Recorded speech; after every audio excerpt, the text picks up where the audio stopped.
Alors là, je vais vous raconter une histoire, vous allez être choqués. En 2020, il y a un jeune de 20 ans qui s'appelle Pablo, qui était dans sa voiture avec sa copine. Ils attendaient une amie et à ce moment-là, il y a deux jeunes, un de 17 ans et un de 18 ans, qui viennent pour lui voler sa voiture. Donc, ils disent à Pablo et sa copine de sortir de la voiture et ils utilisent un couteau pour les menacer. Malgré tout, Pablo refuse de sortir. À ce moment-là, l'agresseur le poignarde avec le couteau. Pablo se défend avec sa main, il se fait blesser à la main, mais il arrive à attraper le couteau.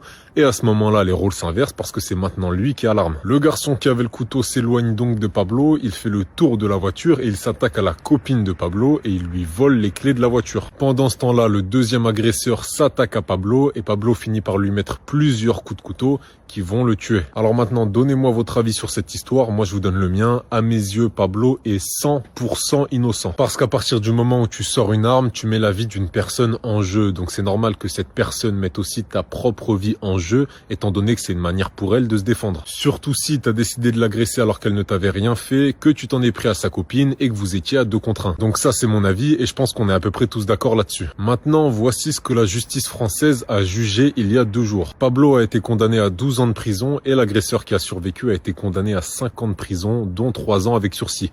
Donc en gros, 2 ans de prison. C'est un scandale incroyable, mais maintenant je vais vous expliquer pourquoi la justice française est aussi mauvaise dans les histoires de légitime défense. En réalité, c'est pas qu'elle est mauvaise, c'est qu'elle est corrompue. Je m'explique. Ce qu'il faut comprendre, c'est que la plus grande peur du gouvernement, c'est la violence du peuple. Les élites savent pertinemment que les histoires d'élections, de votes, de référendums, etc. ne servent à rien et que ce sont des systèmes qui iront toujours dans leur sens au détriment du peuple. Et c'est la raison pour laquelle ils les mettent en avant. Et ces mêmes élites nous font croire que la violence ne résout rien. Cette fameuse phrase qu'on a entendue des milliers de fois depuis qu'on est petit, à la télé, dans les dessins animés, à l'école, à la radio et j'en passe, mais aussi par la justice avec des histoires comme celle de Pablo. Par contre, bizarrement, quand le gouvernement est menacé et que le peuple s'énerve, que fait le gouvernement ?